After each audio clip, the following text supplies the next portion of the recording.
vista hegemonizar como un discurso bastante financiero, lo que esconde en última instancia son concepciones de educación distintas.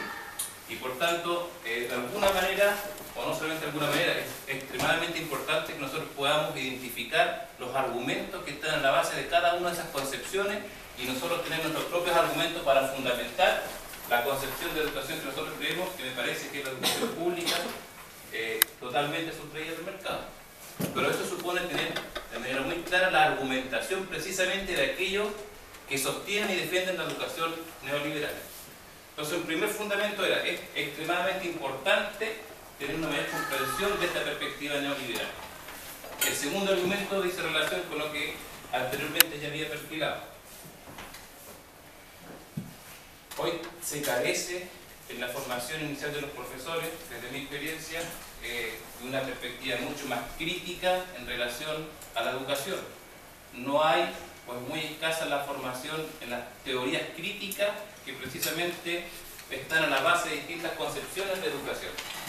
Entonces se hace necesario que los profesores que hoy estamos en ejercicio, a quienes se nos privó de esa formación, nos reapropiemos de esa tradición, de aquellos que van a ser profesores puedan adentrarse en esta temática con el objetivo de tener una mirada más crítica y una mayor comprensión de lo que va a ser nuestra labor en las aulas. Y ahí es donde vamos a estar trabajando. Entonces estamos ahí haciendo una contribución o dando cuenta de una necesidad en la formación inicial de los profesores. Y como sabemos, hoy en día hay un debate gigantesco, se viene la carrera profesional docente, está la prueba de inicia, ¿cierto? Que ustedes ya saben un poco al respecto, me imagino. Y ahí lo que está en juego es eso. ¿Cuál es la concepción de docente que nosotros vamos a plantear? ¿Sí? Y esa concepción de docente tiene que ver con lo que planteaba acá el compañero, una concepción que también está a la base de una visión antropológica. Y las sociedades se sostienen en base a concepciones antropológicas. De hecho, el neoliberalismo, como va a ver en la próxima clase, fundamenta todo su proyecto de educación y todo su proyecto de sociedad en una concepción antropológica. Podríamos decir, incluso más adelantando, que su proyecto educativo es precisamente la materialización de su sueño o de su utopía de ser humano como un ser económico. Dicho esto, vamos a comenzar entonces en la sesión propiamente tal, que no perdamos de vista la interrogante que nos va a orientar es implicancias del neoliberalismo para la educación hoy en día.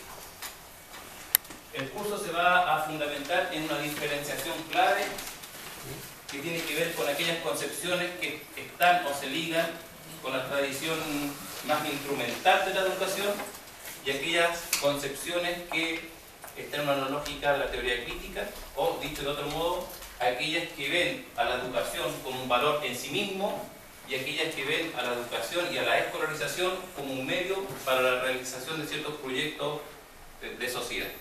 ¿Sí?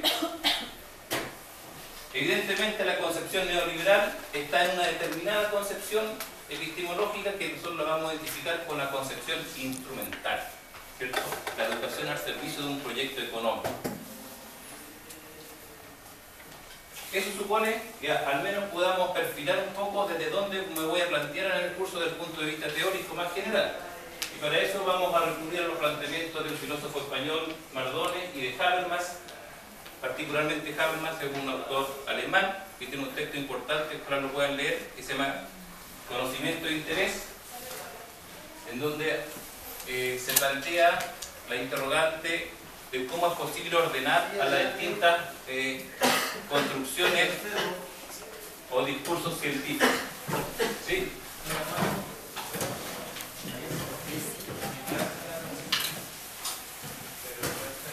¿Qué plantea el autor en ese texto? Básicamente que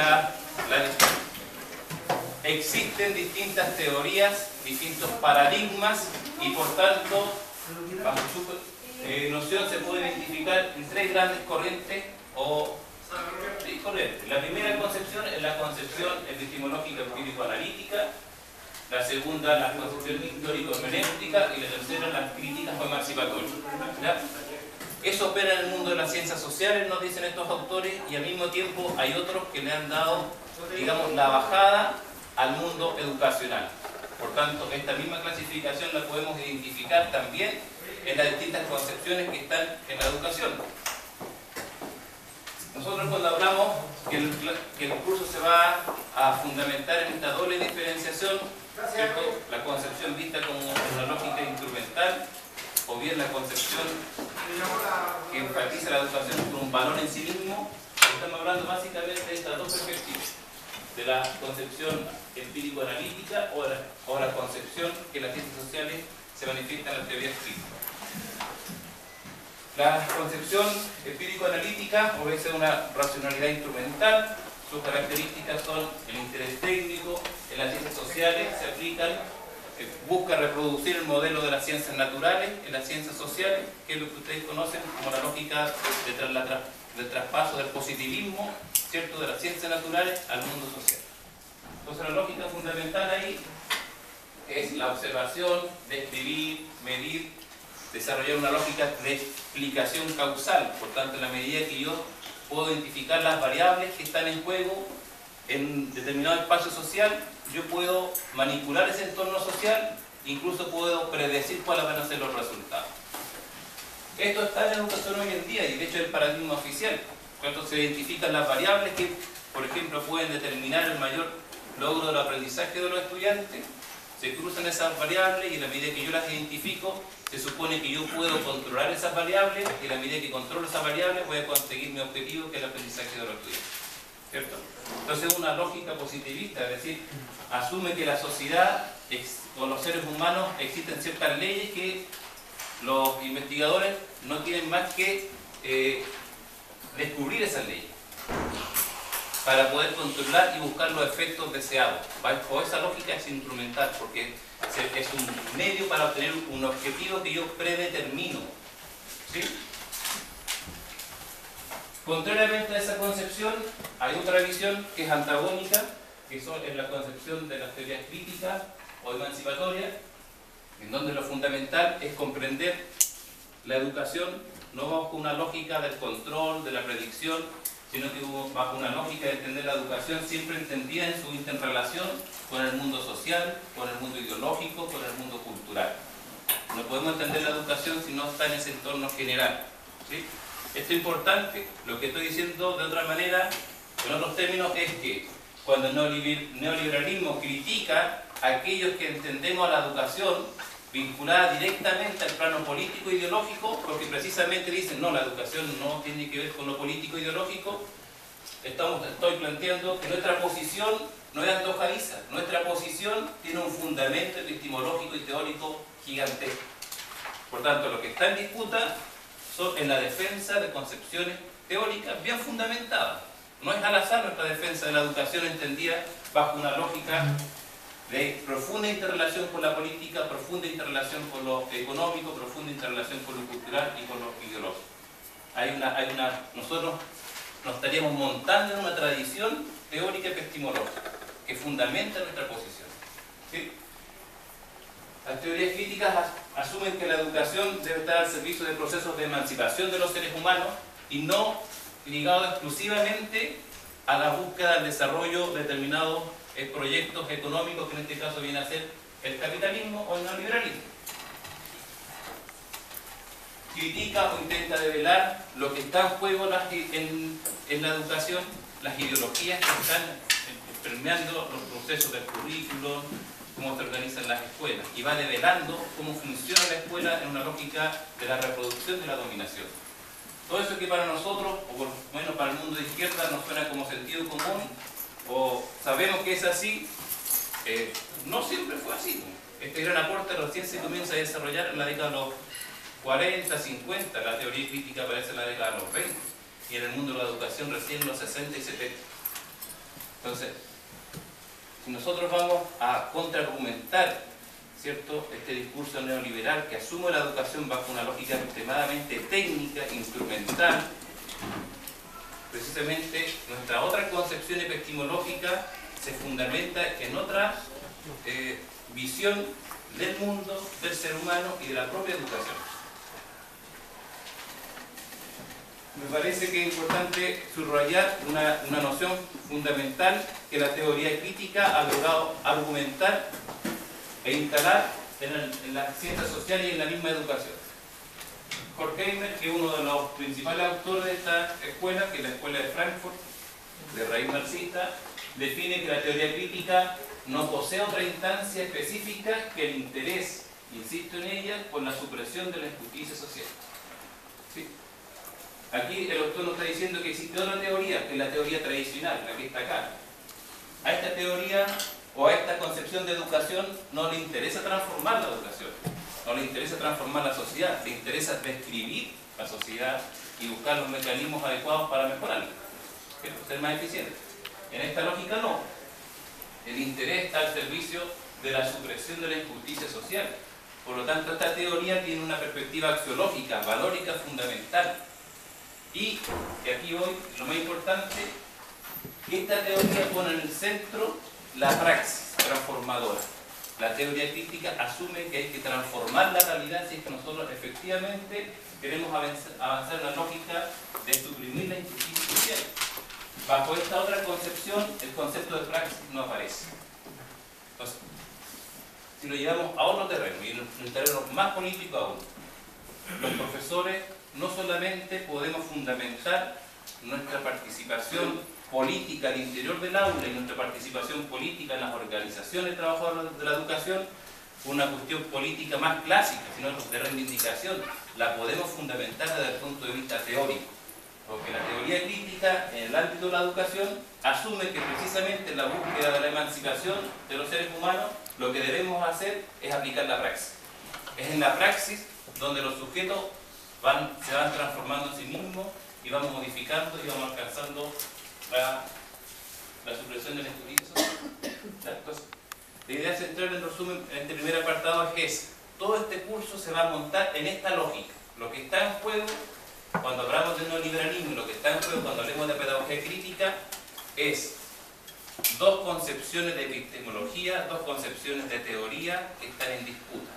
Una que asume la descripción del mundo bajo la lógica que hay ciertas leyes que nosotros tenemos que descubrir, que la educación es el modelo que hoy se nos aplica, variables explicativas de los aprendizajes, debemos identificar y controlar esas variables en el aula y en la propia escuela, modelos de gestión bien definidos, y en la medida que nosotros logramos apropiarnos de esa lógica, la escuela va a avanzar. Otra concepción, sustentar la teoría crítica, asume que la perspectiva exterior es totalmente ingenua, puesto que renuncia a que la misma escuela, los estudiantes están en un contexto social, político, ¿cierto?, y cultural que condiciona en medida importante el avance de la propia escuela. ¿Sí? Entonces, es una concepción de la educación vinculada y asociada intrínsecamente al mundo social. ¿Claro? Sí, ahora comentemos. Sí, o sea, a lo mejor una observación más participante.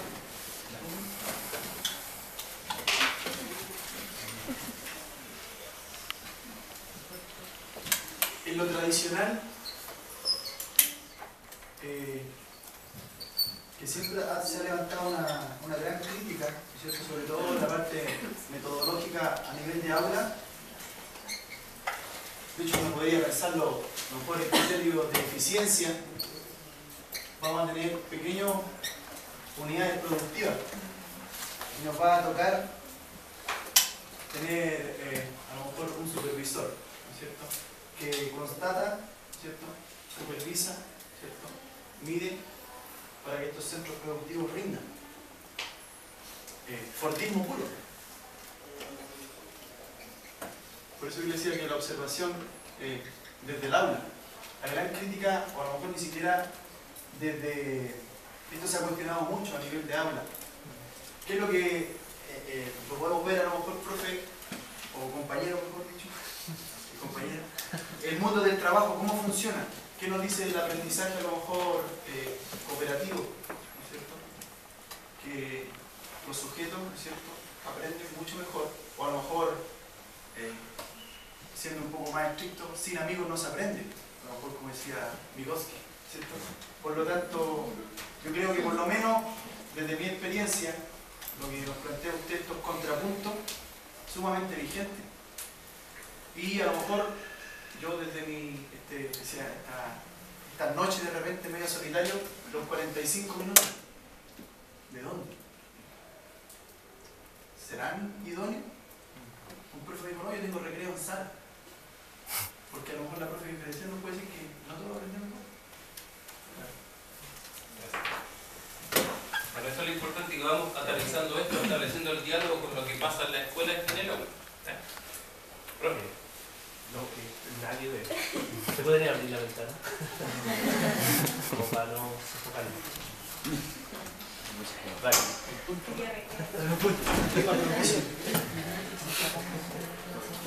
No, ya. Y la pregunta que va a orientar el curso va a ser ¿cuáles son las implicancias del neoliberalismo para la educación? Lo primero que debemos despejar, ¿qué vamos a entender por neoliberalismo? ¿Cierto?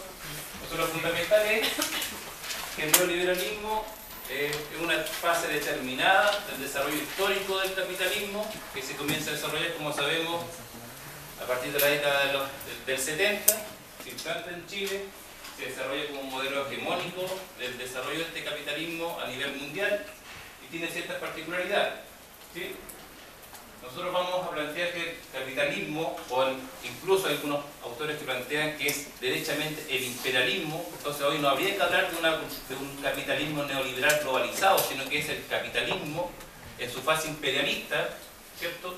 Como característica fundamental, tiene, a diferencia de periodos anteriores del capitalismo, características propias. Hay una novedad histórica que lo distingue. Y esa novedad histórica lo podemos quizás identificar en estos 5 ejes.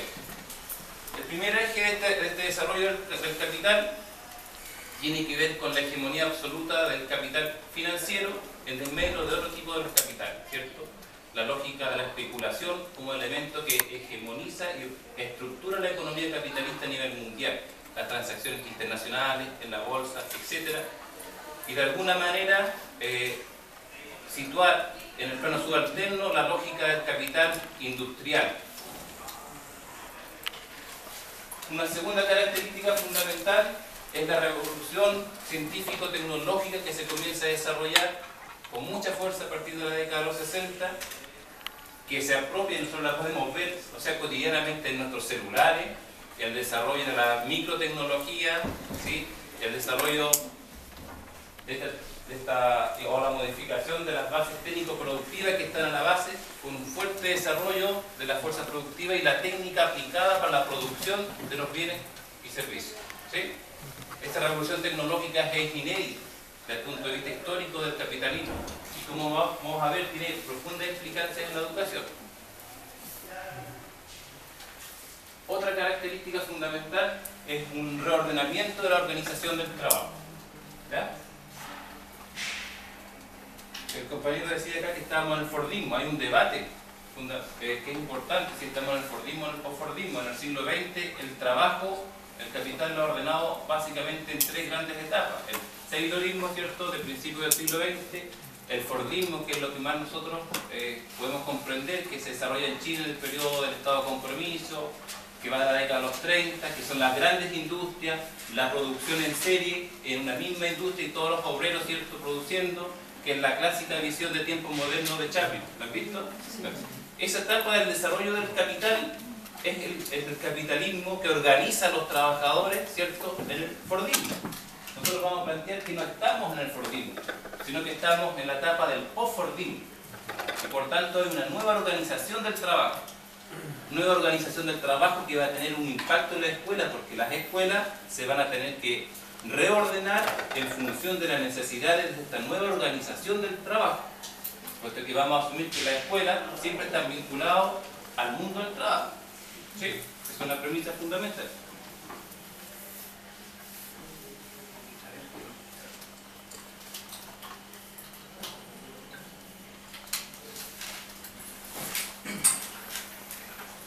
¿Qué es lo fundamental de esta nueva organización del trabajo y que va a impactar en la escuela? La organización del trabajo bajo la lógica del post-fordismo, cómo se ordena hoy la producción, tiene 2 características fundamentales.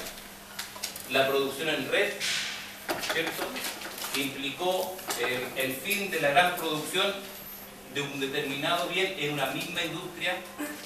Por lo general había una industria, se llegaban los camiones con materias primas, se bajaban y se hacía toda la producción de ese bien en esa misma industria y salía el producto y se vendía.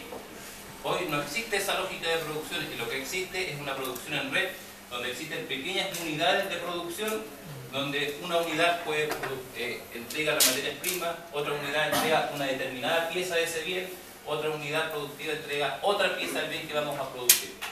Eso implica que el capital se mueve a nivel internacional, que por una unidad puede estar situada en un país X, en China, otra unidad puede estar en Chile, otra unidad puede estar en Brasil. Y el capital se va moviendo en función de dónde puede reducir sus costos de producción, donde la fuerza de trabajo más barato se van a producir o va a concentrar una mayor cantidad de unidades productivas. ¿Sí? En cada unidad productiva hay un control de calidad del producto. ¿Sí? Imaginemos que vamos a producir un cálido, entonces en determinada manguera se le hace el control de calidad de esa manguera y se pasa, y por lo tanto el producto final tiene niveles de calidad extremadamente superiores a los productos anteriores. Y eso implica así concretamente que hoy ya no desaparecieron los talleres de reparación porque el producto efectivamente tiene una mayor calidad. Lo importante de esta producción, ¿cierto?, en red es que va a transformar la lógica de la misma producción, porque ya en el modelo anterior la producción era ilimitada, se producía y se producía, y en la medida que existían o se elevaban las tasas de consumo, ¿cierto?, el capital iba acumulando la riqueza. En esta lógica no, solamente se produce cuando se activa la demanda. ¿Sí? Y esta es la idea fundamental. Si nosotros planteamos que el capitalismo se va a activar en el postfordismo cuando se activa la demanda, supone que tenemos que tener trabajadores flexibles y precarizados, que me permitan la libre contratación de estos mismos trabajadores. Porque si en un momento determinado, que es en el 2014, se aumenta la capacidad de consumo, yo necesito contratar muchos trabajadores. Pero si baja la producción, necesito despedir rápidamente a los trabajadores. Entonces el postfordismo va a estar asociado a la precarización y a la flexibilidad del trabajo. Es por eso que hoy lo que está en discusión, por ejemplo, hace un par de años en Chile, tiene que ver con la idea de eliminar la indemnización de daños de servicio.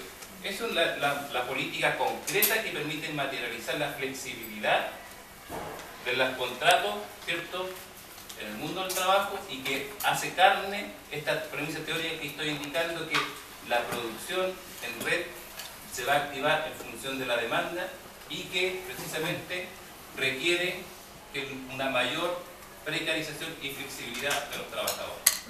Y como vamos a ver más adelante, esa idea fundamental de cómo se organiza hoy el mundo del trabajo va a impactar también a la escuela.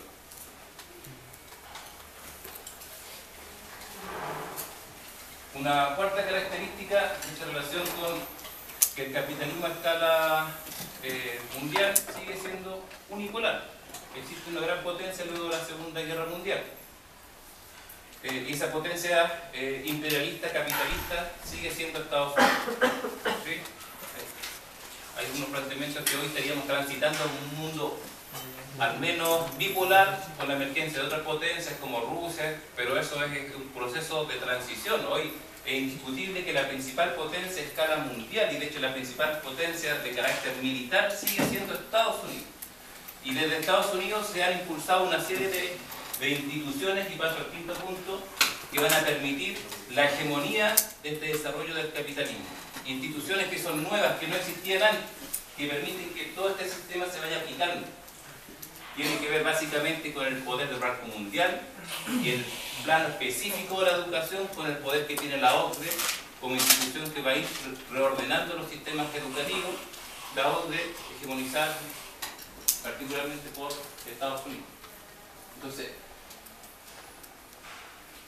estas 5 características, o sea, la hegemonía de la economía bajo una lógica especulativa financiera, el impulso de la revolución científico-técnica va a transformar, ¿cierto?, el mundo del trabajo, y a su vez, como vamos a ver un poquito más adelante, va a transformar los requerimientos. O sea, ya no necesitamos los mismos trabajadores que antaño, necesitamos trabajadores que se puedan mover en este desarrollo tecnológico. Por otra parte, se modifica la organización del trabajo, y todo esto impulsado a nivel globalizado, a nivel mundial, ¿cierto?, por Estados Unidos y las distintas agencias o instituciones que van aplicando esta agenda en todos los países, incluso Chile. ¿Sí? Esto es un nivel general, lo más general que podemos hacer como lectura del desarrollo del capitalismo. Todavía no estamos hablando de su impacto en la escuela en particular y todavía no estamos hablando de cómo esta, ¿cierto?, la podemos visualizar hoy en día en Chile, que es un poco para donde nosotros vamos a ir. Lo fundamental de esta etapa del capitalismo neoliberal es que se ha dirigido hacia el interior de la sociedad. El capitalismo imperialista de 1900, como nosotros sabemos, tuvo como característica fundamental la expansión. Los países imperialistas se expandían, Inglaterra, Francia, Estados Unidos, ¿cierto? Se fueron a la conquista del tercer mundo, a la conquista de África, Asia, y se produjo la Primera Guerra Mundial. ¿Sí? ¿Estamos de acuerdo en eso, no? Ese imperialismo, hoy el mundo, el globo terráqueo en general, está bajo la lógica neoliberal. A principios del siglo no. Y por tanto la interrogante es, ¿hacia dónde más se puede expandir el capitalismo imperialista hoy? Me parece que una respuesta plausible y bastante coherente es lo que plantea François Artois, un autor francés, que indica que el capitalismo actual, ya que agotó su expansión territorial, se ha volcado hacia el interior de las sociedades.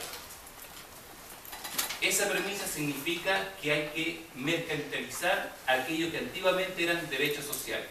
Si el derecho social era la educación, o la salud, o la vivienda, ahora la salud, la educación y la vivienda se tienen que mercantilizar y entrar en la lógica de acumulación del capital.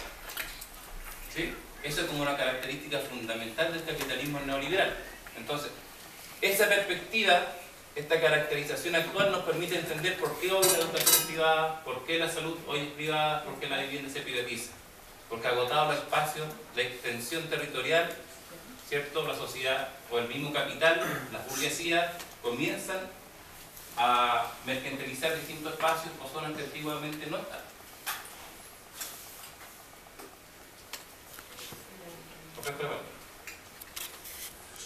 Podría decirse con una cierta certeza que el hecho histórico que marca la fase de desarrollo del capitalismo al neoliberalismo sea el hecho de dejar de expandirse territorialmente y volcarse hacia dentro de las sociedades. Yo pienso que sí, yo creo que eso es la característica fundamental del neoliberalismo, que antes no había ocurrido. El capitalismo antes del neoliberalismo, es decir, antes de la década de los 70, tenía como rasgo fundamental la expansión territorial, llegar a espacios geográficos que no estaban bajo la lógica del capital. Llegar a África, llegar a India, llegar a Asia.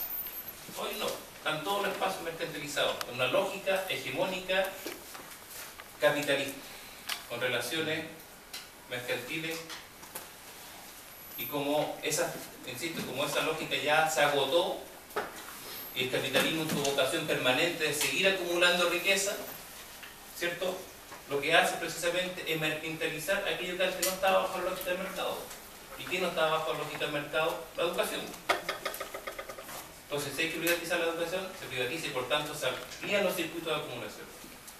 Yo en lo personal pienso eso, o no yo, sino que el autor me parece que es coherente, para poder entender por qué se privatiza la educación ahora y por qué no siempre el capitalismo impulsó la privatización de la educación, porque no siempre la impulsó. De hecho, autores liberales capitalistas como Adam Smith no estaban de acuerdo con la privatización de la educación, y el neoliberalismo sí está de acuerdo. Como lo vamos a plantear más adelante, Milton Friedman sí está de acuerdo, el ideólogo del neoliberalismo en el plano educativo. Él sí está de acuerdo. Y bajo esa perspectiva es evidente que el neoliberalismo genera una ruptura radical, una revolución o una contrarrevolución, para ser más preciso aún, en todo lo que significa la tradición de la educación y de los sistemas escolares. Porque a nadie se le había ocurrido precisamente que se podía privatizar en gran escala la educación. Y eso es propiamente de esta etapa del capitalismo neoliberal.